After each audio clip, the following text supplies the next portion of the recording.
Assalamualaikum. Assalamualaikum warahmatullahi wabarakatuh.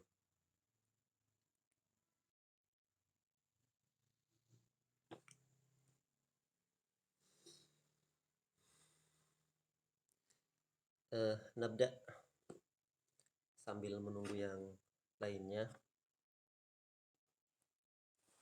Kita buka dulu kitabnya.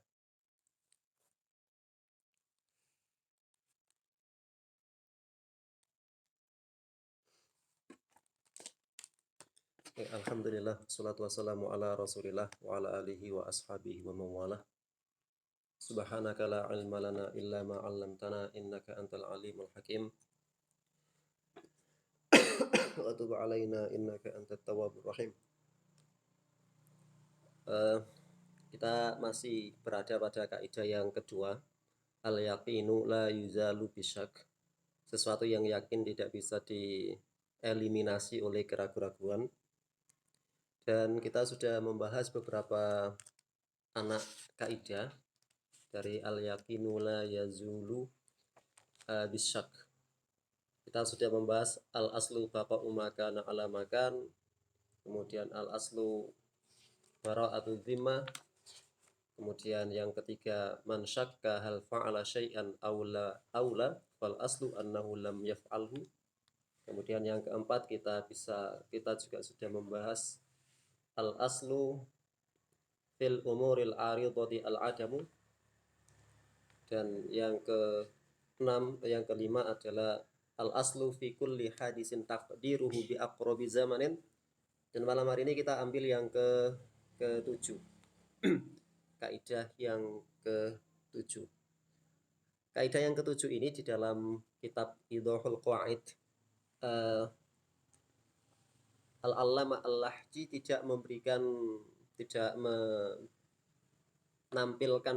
bunyi kaidah yang dipakai oleh banyak ulama, yaitu al-aslu fil asya'i al-ibahah.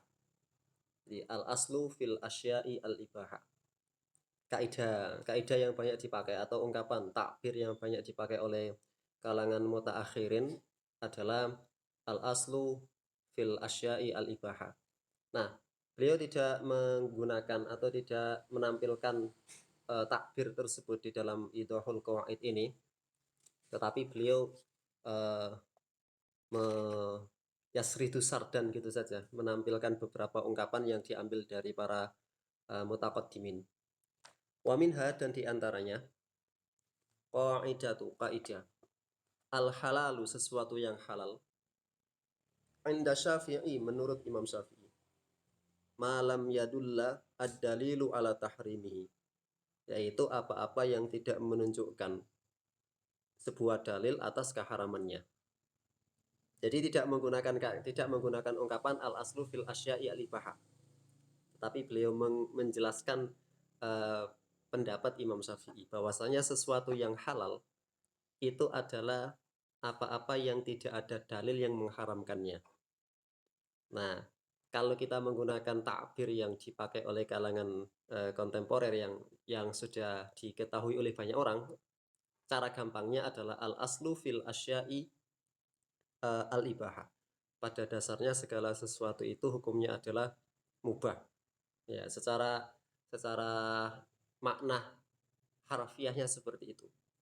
Wa inda Abi Hanifah, dan menurut Abu Hanifah, al-halalu ma dallat dalilu ala hillihi. Sesuatu yang halal itu adalah apa-apa yang menunjukkan apa itu ad-dalilu, dalil ala hillihi, atas kehalalannya. Nah, ini berbeda, terbalik ini. Jika inda Syafi'iyah itu sesuatu yang tidak ada dalilnya itu halal sampai ada dalil yang mengharamkan, maka Hanafiyah dalam teks ini itu kebalikannya, bahwa semuanya itu haram kecuali ada dalil yang menghalalkan. Semua itu haram kecuali ada dalil yang menghalalkan. Itu adalah pendapatnya Hanafiyah. Tapi tentu nanti ada kritikan ya terhadap apakah benar Hanafiyah berpendapat demikian gitu ya. Wa yadharu, dan nampak atharul khilafi, efek dari perbedaan antara dua madrasah tersebut fil maskuti, pada hal-hal yang fil maskuti anhu, pada hal-hal yang tidak ada keterangan teksnya atau tidak ada dalilnya. Jadi banyak hal yang tidak ada dalilnya, dalam artian tidak ada dalil teks Quran dan sunnahnya, tidak dalil yang menghalalkan, juga tidak dalil yang mengharamkan. Jadi dia maskut, terdiam gitu saja, tidak ada keterangan apa-apa. Nah, yang menjadi pertanyaan adalah Imam Asy-Syatibi menekankan bahwa setiap tasarruf atau perbuatan mukallaf itu selalu ada hukumnya. Tidak mungkin perbuatan mukallaf itu tidak ada hukumnya. Namanya saja mukallaf. Kalau tidak mukallaf, kalau tidak ada hukumnya ya berarti dia bukan mukallaf. Nah, akhirnya berdasarkan kaidah yang pertama, inda Syafi'iyah, maka segala hal yang maskut anhu, tidak ada keterangannya, tidak ada keterangan dalilnya, maka hukumnya adalah halal. Berbanding terbalik dengan pendapat yang kedua, bahwa al-maskut anhu, sesuatu yang tidak ada dalilnya, itu adalah haram. Nah, beliau mengatakan fa'ala qauli Syafi'i, maka berdasarkan pendapatnya Imam Syafi'i, huwa minal halali, bahwasanya sesuatu yang al-maskutu anhu itu adalah halal. Wa ala qauli Abi Hanifah, dan berdasarkan pendapatnya Imam Abu Hanifah, huwa minal haram, bahwasanya al-maskut anhu itu adalah haram. Nah, wa yu'addidu atau wa ya'dudu asy-Syafi'iyyah qauluhu sallallahu alaihi wasallam, dan menguatkan pendapat Imam Asy-Syafi'i sabda Rasulullah sallallahu alaihi wasallam, ya, ma ahallallahu fahuwa halalun. Ini hadis yang saya kira kita perlu menghafalkan semua ini. Ma ahallallahu fahuwa halalun, apa yang Allah halalkan maka hal tersebut adalah halal. Wa ma harrama fahuwa haramun, dan apa-apa yang Allah haramkan maka dia adalah haram. Wa ma sakata anhu fahuwa afun, dan apa-apa yang syariat atau Allah sengaja mendiamkan hal tersebut, maka hal tersebut adalah afun, dimaafkan, artinya mubah. Faqabalu minallahi afiyatahu, maka terimalah dari Allah hal kemurahan tersebut. Fa innallaha lam yakun liyansa syai'an, sesungguhnya Allah itu tidak pernah melupakan satu pun, ya. Jadi Allah tidak akan melupakan apapun. Artinya Allah tidak akan melupakan apapun tanpa adanya hukum, dan Allah ketika ketika tidak menjelaskan hukum sesuatu di dalam teks baik Quran maupun sunnah, itu bukan berarti Allah lupa terkait hukum masalah tersebut, ya. Tetapi itu adalah afun, sesuatu yang dimaafkan, atau sesuatu yang uh, terserah mukallaf mau melakukan atau tidak melakukan, mubah gitu ya. Akhrajahu al-Bazzar, hadis ini diriwayatkan oleh Imam al-Bazzar wa Tabarani min hadithi Abi Darda bi sanadin hasanin, gitu. Nah, kemudian warwa at-Tabarani aidan, ada hadis lain juga diriwayatkan oleh at-Tabarani dari Abu Sa'labah al-Hushani radhiyallahu anhu, innallaha, sesungguhnya Allah, farrada, telah memfardukan, faraidah, kewajiban-kewajiban. Fala tudayyi'uha, maka jangan sia-siakan kewajiban-kewajiban tersebut. Jadi tadyi atau idoah atau menyia-nyiakan sesuatu di dalam bab syariat itu ada dua hal, ada dua model. Yang pertama adalah menyia-nyiakan dalam artian tidak mengerjakan sama sekali apa yang diperintahkan oleh syariat, atau dia kerjakan tetapi tidak sesuai dengan apa yang diperintahkan. Jadi setengah-setengah. Dia diperintahkan sholat tetapi sholatnya tidak sesuai dengan apa yang diperintahkan oleh syariat. Nah, itu dua bentuk at-tadyi, ya. Jadi menyia-nyiakan dalam kewajiban yang telah Allah wajibkan. Dan Allah menjelaskan bahwa ketika Allah itu mewajibkan sesuatu, ketahuilah bahwasanya kewajiban yang Allah wajibkan itu tidak terlalu banyak. Jadi kalau kita hitung takalif syar'iyah, kewajiban-kewajiban itu sedikit sekali, sangat sedikit. Dan sama juga hal yang haram itu juga sedikit sekali, ya. Dan yang paling banyak adalah sesuatu yang mubah. Jadi kadang ada sebagian orang itu mengatakan ribet jadi orang Islam, banyak kewajiban, harus ini harus itu ya. Padahal kalau ditimbang-timbang apa yang syariatkan di dalam Islam itu adalah sudah mengkorting syariat yang ada di dalam syariatnya Nabi Musa. Jadi syariatnya Nabi Musa kemudian juga diikuti oleh syariatnya Nabi Isa. Nabi Isa tidak membawa syariat yang signifikan baru atas syariatnya Nabi Musa. Dan syariat atas Bani Israel itu berat sekali. Dan ketika Nabi diutus, Nabi Shallallahu Alaihi Wasallam diutus, Allah mengkorting syariat Nabi Musa hingga kita mendapati hari ini kita banyak sekali kemudahan, gitu ya. Dan karena yang sedikit itulah maka Allah memerintahkan la tudayyi'uha, atau Nabi menjelaskan la tudayyi'uha. Jangan sia-siakan perintah-perintah yang telah diperintahkan. Karena perintah itu cuma sedikit, yang pertama. Yang kedua, perintah-perintah itu tidak ada yang kembalinya, tidak ada manfaat yang kembali kepada Allah. Semua manfaatnya kembali kepada manusia. Wanaha an asya, dan Allah telah melarang atau mencegah, ya, melarang dari banyak hal juga atau beberapa hal gitu. Fala tantahikuha, maka jangan kamu langgar. Jangan kamu langgar, jangan kamu lakukan. Jadi kalau dilarang untuk melakukan sesuatu, ya jangan dilakukan. Wahadda hududan, dan Allah juga telah menetapkan batasan-batasan, ya, misalnya jangan membunuh, kemudian haddul qadhaf dan lain sebagainya. Fala ta'taduha, jangan lampaui batasan yang Allah berikan, ya. Allah memerintahkan kepada wanita untuk iddah, lakukan iddah itu, jangan dilampaui batasnya. Allah melarang wanita yang sudah tercerai 3 kali menikah lagi dengan suami lamanya sebelum ada nikah dengan orang ketiga, ya jangan dilakukan itu, ya. Jadi hadda hududan fala ta'taduha. Nah, ini pentingnya. Wasakata an asya, dan Allah itu mendiamkan, ya, an asya, dari banyak hal, min ghairi nisyanin, tanpa lupa. Fala tabahatsu anha, maka jangan kalian cari-cari hal yang didiamkan tersebut. Maksudnya apa? Ya, hal-hal yang mubah-mubah ya sudah, biarkan mubah. Hal-hal yang tidak ada nasnya biarkan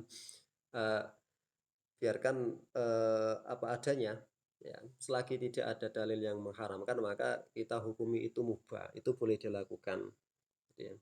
Wa fi lafdhin, di dalam riwayat yang lain, di dalam ungkapan yang lain, wasakata an katsirin min ghairi nisyanin fala tatakallafuha rahmatan lakum faqbaluha. Jadi Nabi Shallallahu Alaihi Wasallam menegaskan bahwa Allah mendiamkan banyak hal, dan lebih banyak yang Allah diamkan itu adalah rahmatan, sebagai bentuk kasih sayang, lakum, untuk kalian. Faqbaluha, maka terimalah rahmat Allah tersebut. Dan ini juga terjadi di zaman Nabi. La tas'alu an asya'a in tubdalakum tasukum. Jadi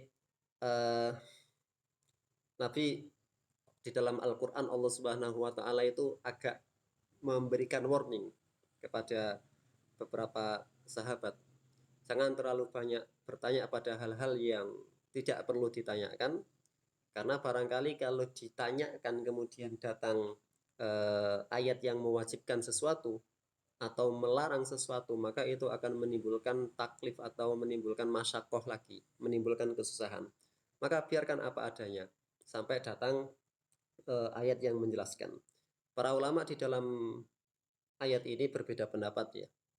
Apakah ayat ini hanya berlaku pada zaman itu saja, pada zaman turunnya Al-Quran saja, atau ayat ini masih berlaku sampai hari ini, ya.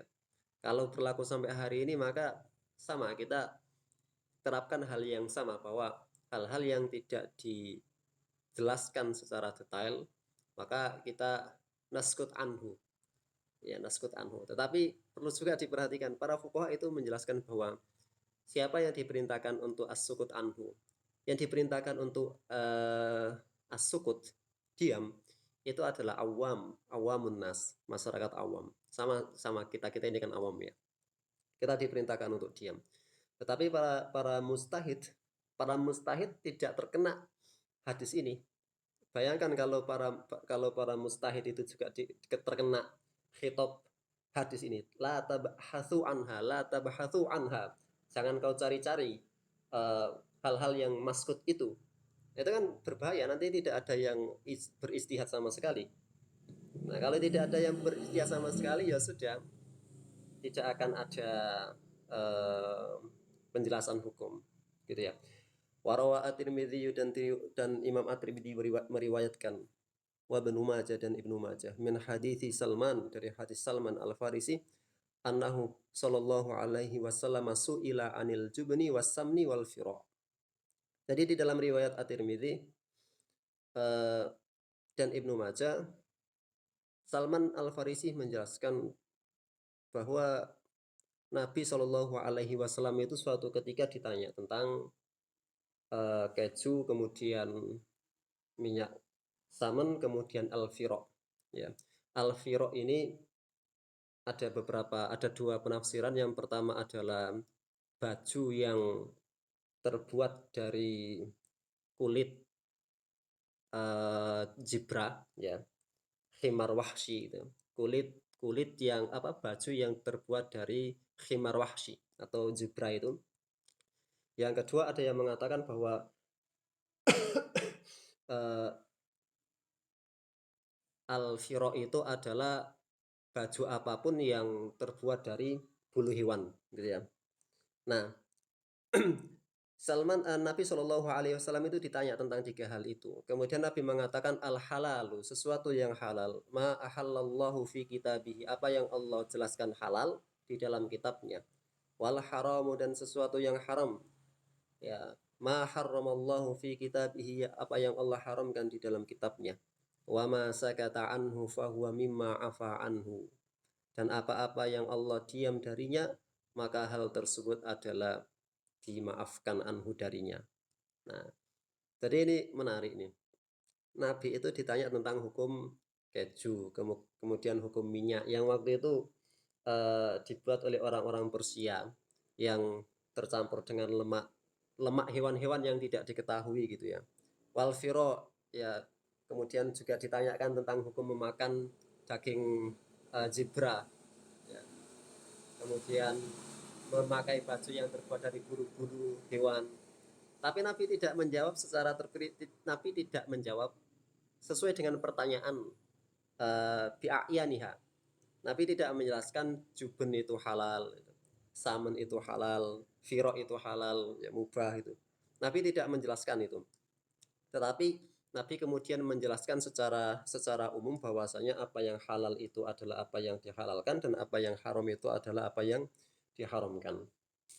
Nah, jadi dari sini juga kita mengetahui bahwasanya Nabi itu sejak awal menjelaskan kaidah.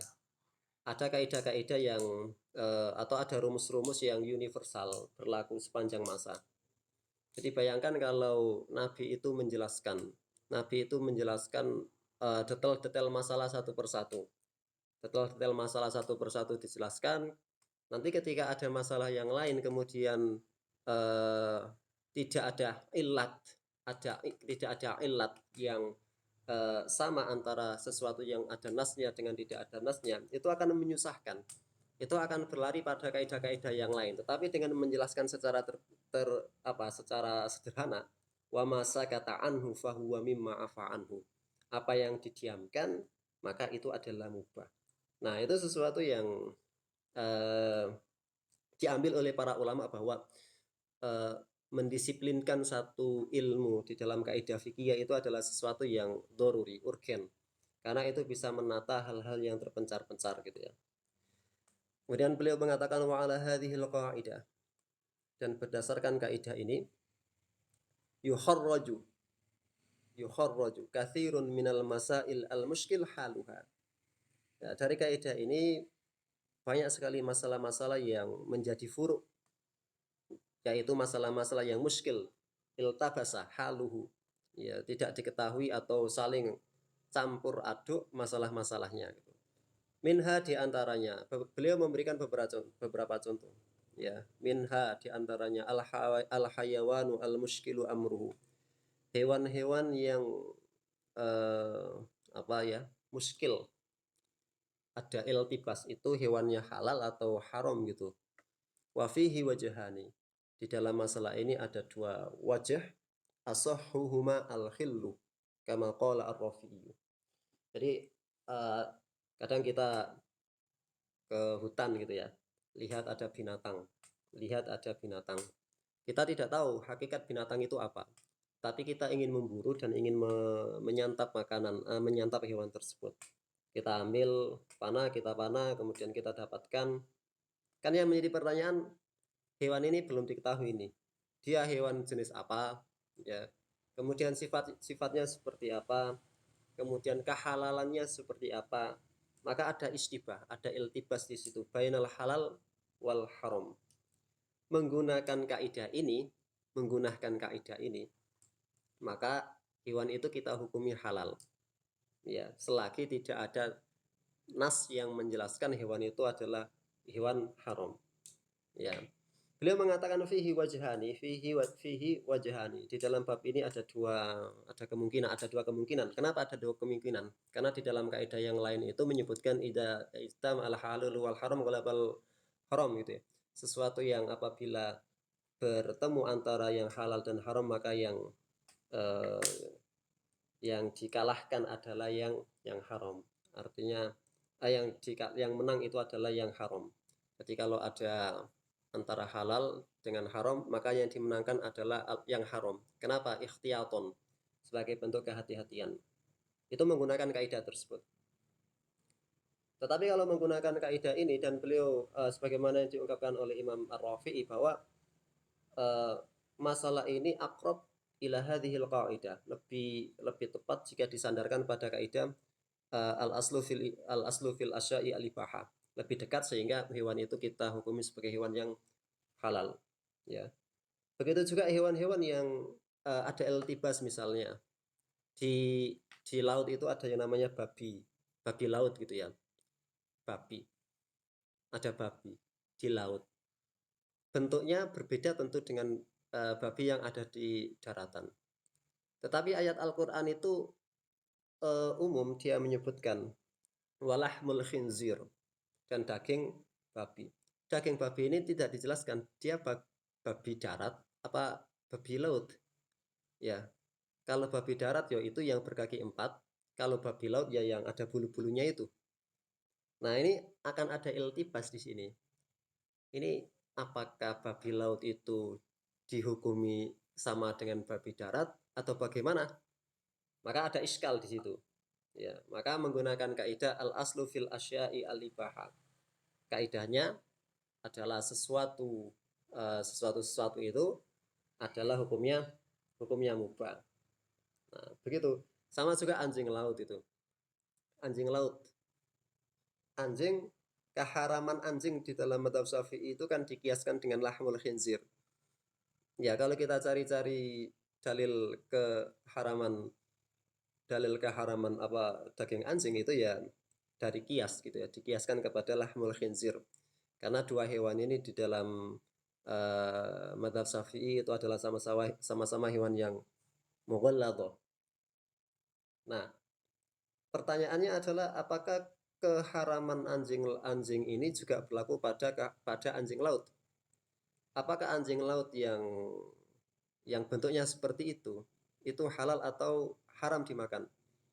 Ya, ada iltibas gara-gara namanya anjing, ya. Tapi ada kemungkinan dia tidak seperti anjing. Artinya memang berbeda jenisnya dengan anjing yang ada di darat. Maka menggunakan kaidah al aslu fil asya'i al ibaha, maka anjing laut itu juga dihukumi halal menggunakan kaidah ini. Gitu ya. Wa minha, dan di antara contoh yang lain, an-nabatu, yaitu tumbuh-tumbuhan, al-majhulu, yang tidak diketahui tasmiyatuhu, Ya, tasmiyah namanya tidak diketahui. Nama-nama tumbuhan itu tidak diketahui. Barangkali tumbuhannya itu adalah masuk dalam kategori mukhaddarat atau eh, apa bahan-bahan yang bisa memabukkan. Ketika dia tidak diketahui namanya apa, kemudian sifatnya seperti apa, sama dengan yang atas. Ada dua pendapat. Qala al-Mutawalli, Syekh Mutawalli, bukan Syekh Mutawalli As-Sa'rawi ya, mengatakan yahrum akluhu, tidak boleh dimakan itu. Kenapa? Ikhtiyaton. Wa khalafahu An-Nawawi, dan Imam An-Nawawi menyelisihi pendapat Al-Mutawalli, dan beliau mengatakan al-aqrab yang lebih dekat, ya, yang sesuai dengan lil mahki an Syafi'i fil ladzi qablaha al hillu, sesuai dengan apa yang diriwayatkan dari Imam Asy-Syafi'i sama dengan hal sebelumnya, hukumnya adalah halal gitu. Jadi tentu ada perbedaan ya, ada khilaf apakah sebuah masalah itu lebih dekat dengan kaidah ini atau lebih dekat dengan kaidah yang lainnya, sehingga eh, kembali kepada mindset fikih, bahwasanya mindset fikih itu adalah bahrun la sa'ila lahu, lautan yang tidak ada tepinya, sehingga kita kalau kita meyakini satu hal di dalam fikih, yaitu menjadi keyakinan kita. Kemudian ketika ada pihak lain yang memiliki pandangan atau pendapat yang berbeda, maka kita berhusnudon gitu, ada kemungkinan pendapat kita salah dan ada kemungkinan pendapat orang lain itu benar. Nah, sekali lagi beliau tidak membahas ya, tidak membahas kaidah bunyi kaidah al aslu fil asya'i al ibahah. Tetapi saya ingin memberikan beberapa poin. Yang pertama, di dalam kalau kita buka di al waraqat itu kan ada bab al hadar wal ibahah. Di situ Imamul Haramaini menjelaskan jumhur mengatakan bahwa al aslu fil asya'i al ibahah, bahwasanya segala sesuatu pada dasarnya, atau al qaidah al mustamirrah, kaidah yang berlaku adalah hal-hal itu hukumnya mubah. Jadi yang menjadi pertanyaan adalah al asya di dalam kaidah ini diartikan sebagai apa? Karena al asya itu dia sangat luas gitu. Nah, yang dimaksud dengan al asya itu ada dua. Yang pertama, kalau kita bagi berdasarkan manfaat dan madorotnya, ada al asya yang sifatnya doroh, yaitu sesuatu yang memberikan efek negatif, ada mafsadah di dalam sesuatu tersebut. Maka jelas ini para ulama bersepakat bahwa al aslu fil asya'i ad-darati al-hadar, bahwasanya pada dasarnya segala hal yang mendatangkan madarat itu hukumnya adalah haram. Nah, ini para ulama bersepakat di dalam bab ini. Ya, karena berada pada kaidah umum jalbul masolih wa darul mafasid gitu ya. Kemudian yang kedua adalah al-asya an-nafi'ah. Jadi al-aslu fil asya'i an-nafi'ati. Pada dasarnya hal-hal yang memiliki manfaat. Nah, disinilah yang kemudian para ulama berbeda pendapat tadi. Gitu. Nah, sesuatu yang bermanfaat itu ada tiga hal setidaknya di antaranya. Yang pertama, sesuatu yang bermanfaat itu berada pada medan muamalah, bab muamalah. Kemudian yang kedua, sesuatu yang bermanfaat itu berada pada barang-barang, ya, barang-barang. Yang ketiga, sesuatu yang bermanfaat itu berada pada perbuatan, adat, al-adat ya, al-adat. Jadi ada tiga. Yang pertama adalah muamalat, kemudian yang kedua adalah al-a'yan, barang-barang, kemudian yang ketiga adalah al-adah, kebiasaan masyarakat, kebiasaan manusia. Nah, ketiga hal inilah yang diperselisihkan oleh para ulama. Ketiga hal inilah yang diperselisihkan oleh para ulama. Sehingga Imam Az-Zarkashi di dalam Al-Mansur fi Al-Qawaid Al-Fiqhiyah, Imam Az-Zarkashi ini toko toko apa fuqaha Syafi'iyah. Beliau punya Al-Bahrul Muhit di dalam usul fikih. Kalau kita ingin melihat ada apa saja sih di dalam ada pendapat apa saja di dalam satu masalah di dalam usul fikih, maka kita bisa buka Al-Bahrul Muhit. Ya. Beliau memiliki kitab kaidah fikih yang namanya Al-Mansur. Beliau memberikan pertanyaan. Jadi al-aslu fil asya itu ada tiga kemungkinan. Ada al-ibaha, kemudian ada al-hadhar atau at-tahrim, ya. Kemudian yang ketiga adalah al-waqfu. Artinya para ulama berbeda pendapat terhadap sesuatu yang didiamkan oleh syariat dalam lingkup tiga hal ini. Pendapat yang pertama mereka mengatakan itu adalah mubah sehingga boleh dilakukan. Pendapat yang kedua itu adalah haram, ya, sehingga tidak boleh dilakukan sampai ada dalil yang menghalalkan. Yang ketiga adalah pendapat yang tawakuf, tidak memiliki apa istilahnya, tidak menentukan sikap, ya, tidak menentukan sikap. Nah, kita baca di sini penjelasan Syekh Al-Lahji. Sebentar dulu ya.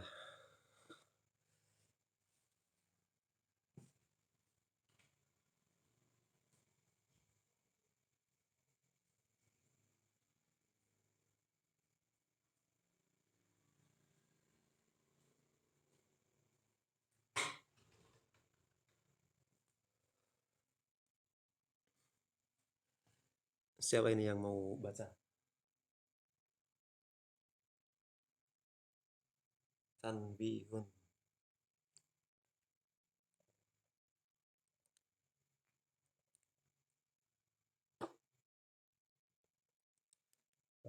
Tafadhol.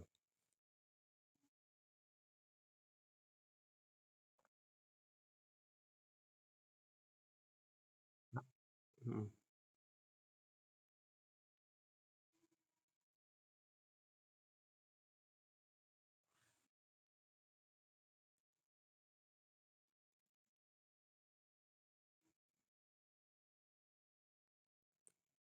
Al-aslu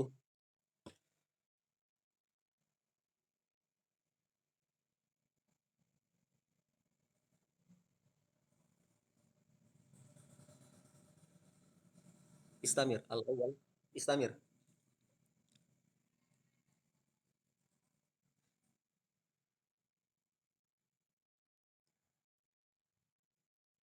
Iya, Nujaim. Nujaim.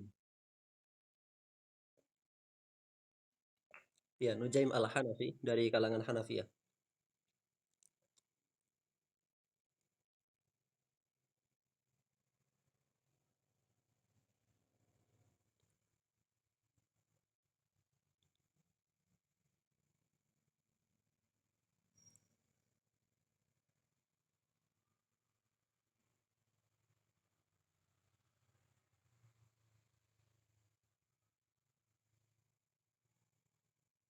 Al-waqfu.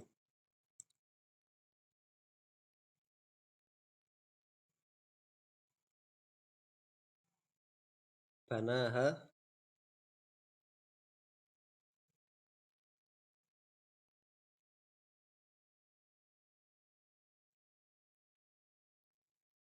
al-aqliyaini.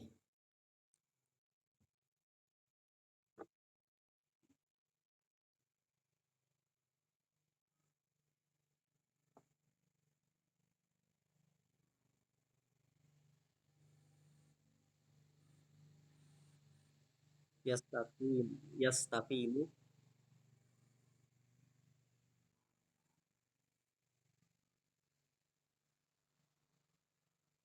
qaidatin mamnu'atin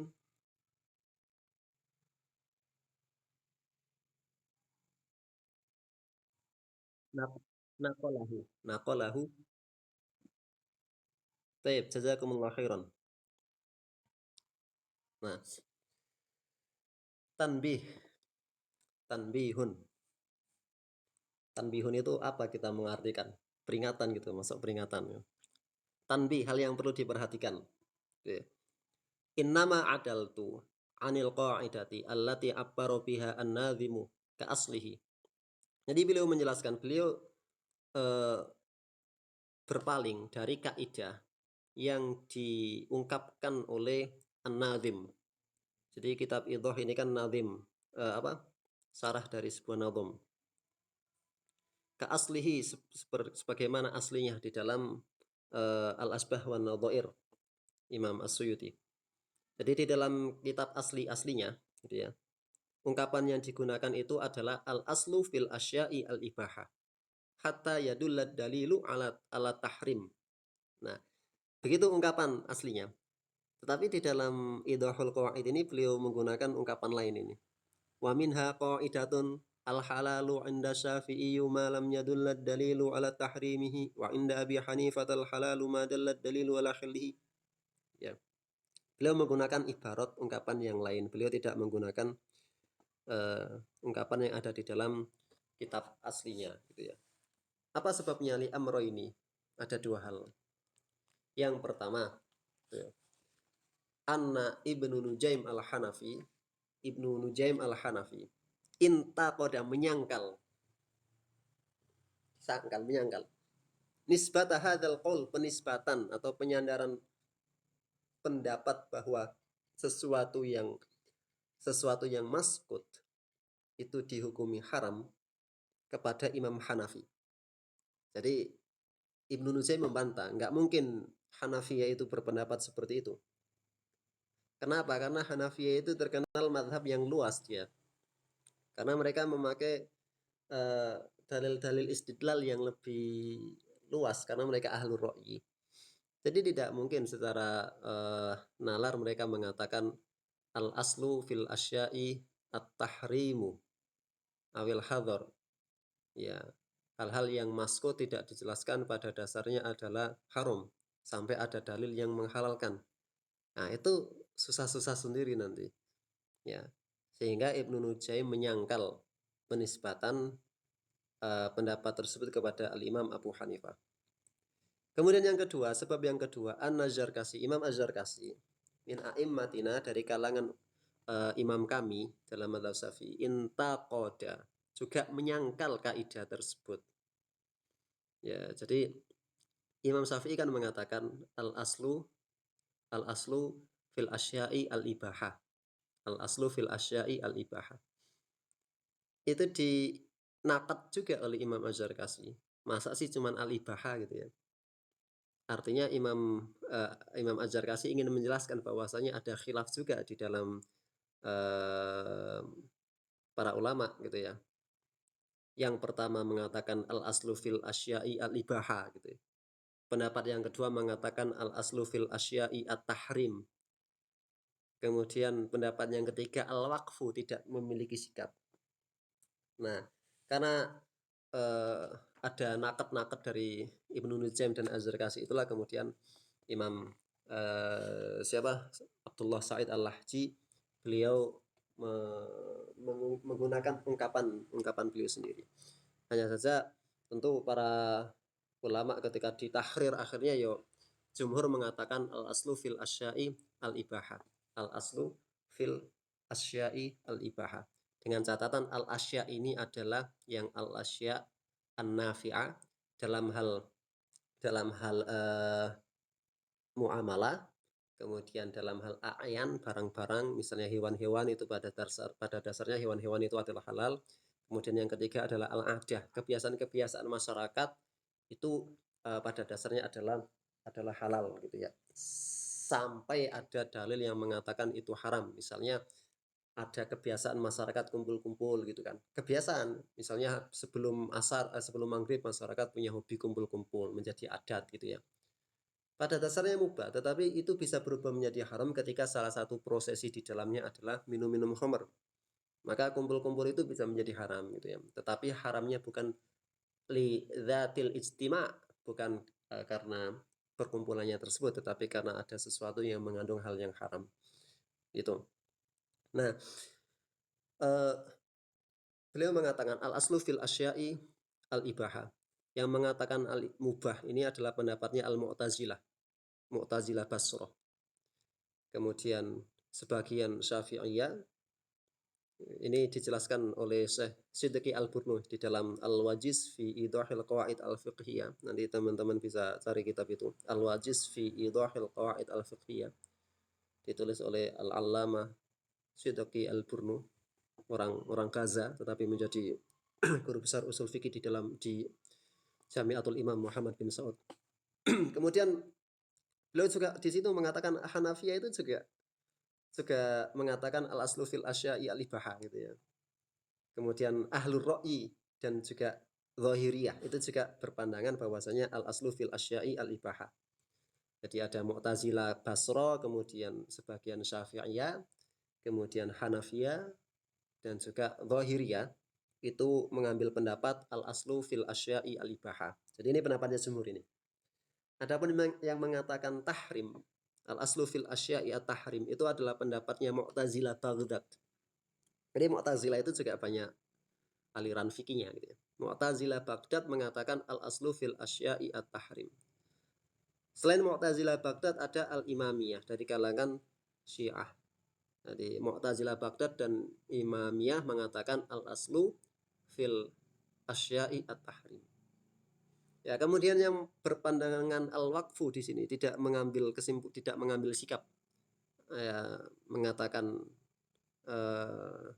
kita berhenti dulu gitu ya, adalah Abu Hasan al-Asy'ari, ya, pendiri atau imam kalangan Asy'ariyah, kemudian juga Abu Bakar As-Sayrafi. Nah, aqwalun, beliau mengatakan aqwalun, banyak pendapat ya, antara ibaha, tahrim dan al-waqf. Banaha al-usuliyun ala qaidati tahsin wa takbih al-aqliyah ini. Jadi perbedaan pendapat kenapa kok ada ibaha, ada tahrim, ada waqaf ini adalah gara-gara khilaf yang terjadi di dalam bab akidah. Jadi di dalam bab akidah itu kan mutakalimun mereka berbeda pendapat tentang at-tahsin wa takbih gitu ya. Apakah akal itu bisa apa istilahnya menghukumi sesuatu itu baik tanpa harus ada keterangan syariat, ya. Apakah akal itu bisa menghukumi sesuatu itu buruk tanpa menunggu keterangan syariat? Nah, kalangan Mu'tazilah meyakini seperti itu. Tapi setelah ditahrir sebenarnya Ahlus Sunnah itu juga berpandangan yang sama. Ya, maksudnya begini. Ahlus Sunnah itu mengatakan akal itu bisa menentukan ini baik, itu buruk, itu dalam ruang lingkup dunia. Dilihat dari mana? Dilihat dari manfaatnya. Kalau manfaatnya itu baik, maka akal pasti mengatakan itu baik. Ya. Kalau melakukan sesuatu kemudian memiliki efek buruk, secara logika manusia ya akan mengatakan itu adalah sesuatu yang buruk. Kemudian apa yang tidak bisa ditetapkan oleh akal? Yang tidak bisa ditetapkan oleh akal adalah thubutus thawab ala dzalikal fi'li. Tetapnya sebuah pahala atas perbuatan tersebut. Gitu ya. Jadi sesuatu yang dibaikkan oleh akal, ya mungkin saja menjadi baik secara logika, secara nalar.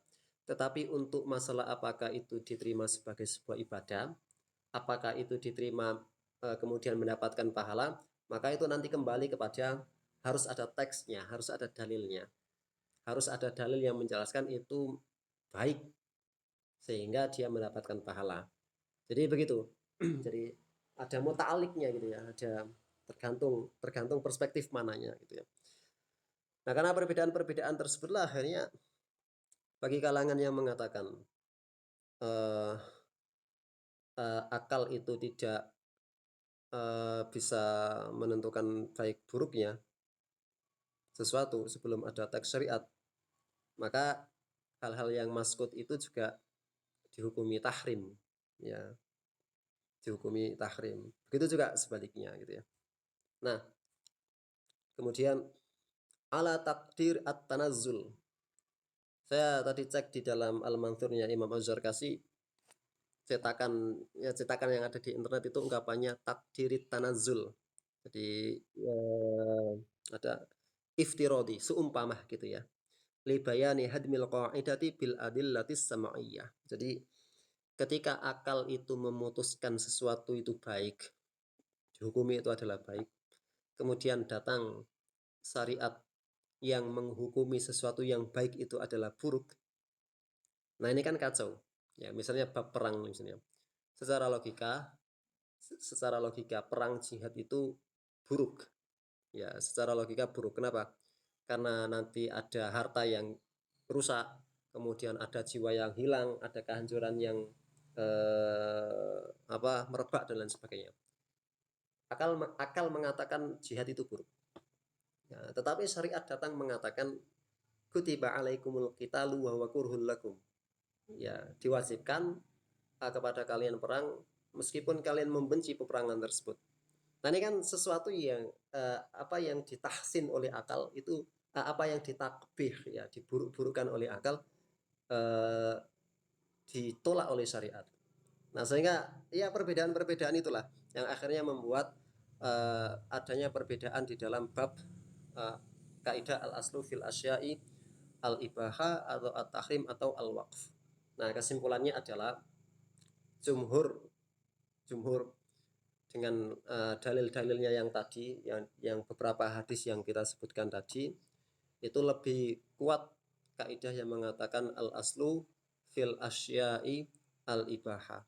Dengan catatan al-asya' ini adalah al-asya' an-nafi'ah dalam bab muamalah, dalam bab al-a'yan barang-barang, kemudian dalam bab al-adah kebiasaan. Apa yang tidak ada di sini? Tidak boleh. Ya, al-asya' an-nafi'ah ini apa yang tidak ada ini? Yaitu al-ibadah. Al-ibadah tidak masuk di dalam kaidah tersebut. Meskipun ibadah itu sesuatu yang bermanfaat. Ya, ibadah itu sesuatu yang bermanfaat, tetapi kita tidak masukkan dalam kaidah ini. Kenapa? Karena bab ibadah ini mengambil kaidah yang lain. Al-aslu fil ibadati at-tahrim. Pada dasarnya ibadah itu adalah diharamkan. Sampai ada dalil yang memerintahkan kamu lakukan ibadah-ibadah tertentu. Ya, misalnya sholat ke-6 gitu ya. Yang kita tahu kan sholat wajib 5 gitu ya. 5 waktu. Kok tiba-tiba ada orang mengklaim bahwasanya sholat wajib ada sholat wajib yang ke-6 ya. Tentu ini tidak ada hubungannya dengan khilaf Hanafiyah terkait sholat witir ya. Ada orang yang mengklaim sholat yang ke-6, wajib sholat ke-6. Maka ketika dia mewajibkan, berarti dia telah melakukan sebuah ibadah tambahan yang sebenarnya bab ibadah ini yang berlaku adalah al-aslu fil ibadati at-tahrim. Maka ibadah sholat wajib yang ke-6 itu hukumnya haram. Berbeda kalau seumpama kita balik nih, bab ibadah juga kita masukkan ke dalam kaidah al-aslu fil asya'i al-ibaha. Al-aslu fil asya'i al-ibaha. Masuk ibadah di situ. Maka orang bisa mewajibkan sholat yang ke-6. Orang bisa haji nanti pindah hajinya kalau orang Mekah dulu karena orang Mekah kan hajinya di Mekah, kemudian orang Indonesia bikin haji di Istiqlal gitu Semarang kan nggak bisa gitu, nggak bisa bikin umrohnya di mana gitu ya, pergi bangun Ka'bah sendiri, di umroh sendiri gitu. Tidak bisa, tidak bisa. Uh, itu kan maskot ya, maskot tidak diterangkan, kan tidak ada penjelasan tuh hukum hukum hukum bikin Ka'bah sendiri gitu ya. Jadi tidak ada penjelasan hukum Ka'bah sendiri gitu ya. Maskot anhu. Tetapi gara-gara bab ibadah itu dikeluarkan dari kaidah al-aslu fil asya'in an-nafi'ati al-ibaha, maka tidak berlaku bab ibadah. Karena ibadah itu adalah alla ya'budallaha wahda. Alla ya'buda illallah. Bab ibadah itu kaidahnya yang pertama alla ya'buda illallah. Seseorang hamba tidak menyembah kecuali Allah. Yang kedua wa alla ya'budallaha illa bima syara'a. Dan kita tidak beribadah kepada Allah kecuali dengan apa yang Allah syariatkan. Nah, itu kita selesai pada kaidah al-aslu fil asya'i al-ibaha. Ada pertanyaan sebelum 5 menit, sebelum 8 menit habis?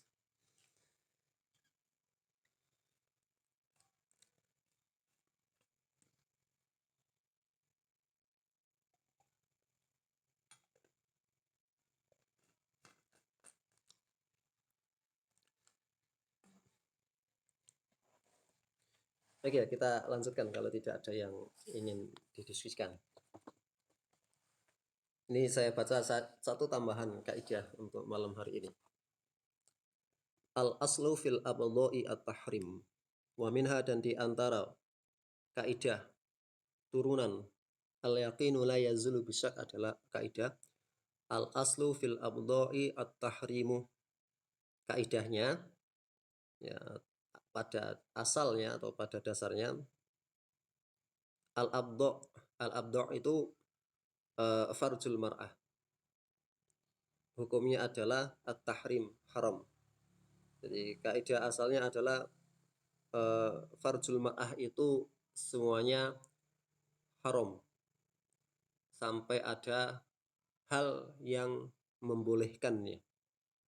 Nah, fa idza taqabala fil mar'ati hillun wa hurmatun ghallabat al hurmah. Gitu. Jadi apabila saling berjumpa, bertemu pada seorang wanita, apakah wanita itu halal dinikahi atau haram dinikahi, maka pada dasarnya adalah haram dinikahi. Nah, ini kaidah ini masuk dalam kaidah pengecualian dari al aslu fil asya'i al ibaha. Jadi al aslu fil asya'i al ibaha itu kan mencakup muamalah. Muamalah itu mencakup akad-akad. Di antara akad ada akad pernikahan. Nah, dalam kasus ini kaidah ini mengecualikan atau mengeluarkan hubungan laki-laki dan perempuan dari kaidah al aslu fil asya'i al ibaha. Kalau menggunakan kaidah al aslu fil asya'i al ibaha, maka ketika ada orang ada orang laki-laki ingin melamar seorang perempuan, kemudian ada sesuatu yang bertemu antara halal dan haram. Misalnya, jangan-jangan calon istri ini adalah saudara sepersusuan, ya, atau jangan-jangan dia bukan saudara sepersusuan, tapi dia ini berasal dari kampung A, yang dulu kampung A ini bayi-bayinya disusui oleh ibu B, dan dulu saya sebagai orang di kampung C itu juga disusuhkan kepada ibu B.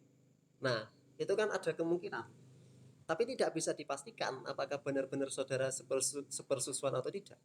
Karena kalau memang sudah jelas-jelas itu adalah saudari sepersusuan, ya hukumnya sudah jelas, tidak boleh dinikahkan. Tetapi dalam keadaan tidak tahu, ada kemungkinan ini adalah saudari persusuan, kemungkinan ini bukan, maka ya taqabal, saling bertemu antara kehalalan dan keharaman untuk menikahi wanita tersebut. Maka ghallabat atau ghallibatil hurmah, maka yang menang adalah yang haram. Artinya apa? Haram menikahi wanita tersebut. Ya. Contoh yang lainnya misalnya, dia main di dalam rumah itu ada dua saudari kembar. Nah, ini contohnya, ya ada contohnya, saya nggak ngarang contoh ini. Saudaranya kembarnya identik perempuan. Dalam keadaan di rumah, apa hukum jima dengan istrinya di rumah tersebut? Ya, dalam keadaan di rumah tersebut ada saudari istrinya, yang kebetulan saudari istrinya itu kembar identik. Maka hukumnya adalah haram jima di situ. Ya, haram jima di situ. Sampai ada keterangan dalil yang menjelaskan, oh inilah yang istrinya, ini yang saudarinya. Ya, barangkali saudari istrinya ini agak senteng gitu ya, agak gimana gitu. Dia pengen juga ditiduri sama saudara iparnya gitu ya. Barangkali seperti itu. Maka dalam keadaan seperti itu haram hukumnya jima di situ. Dulu sampai sekarang sih ada IG yang ya artis TikToker sama apa selebgram itu, laki-laki kembar identik, perempuan kembar identik. nikah nih dua-duanya, dia nikah dengan dia, si dia nikah dengan si dia, kembar identik ini saling-saling nikah. Nah, itu kan susah itu nanti kalau sampai mereka menginap dalam satu villa misalnya, liburan bareng ke puncak gitu ya, 4 orang, laki-lakinya sama-sama kembar identik, istrinya juga sama-sama kembar identik, itu bagaimana hukum jima di situ? Maka dalam keadaan takobal ya, ada pertemuan antara halal dan haram, tidak diketahui mana yang halal mana yang haram, maka tidak boleh dia melakukan hubungan intim di situ sampai ada dalil yang menjelaskan bahwasanya itu jelas-jelas istrinya gitu. Baik, saya kira kita cukupkan sampai di sini. Ini mukadimah untuk minggu depan. Kita ulangi minggu depan terkait kaidah al aslu fil abdoi at-tahrim. Ilahuna hal min soalin, ada yang ditanyakan? Ada pertanyaan?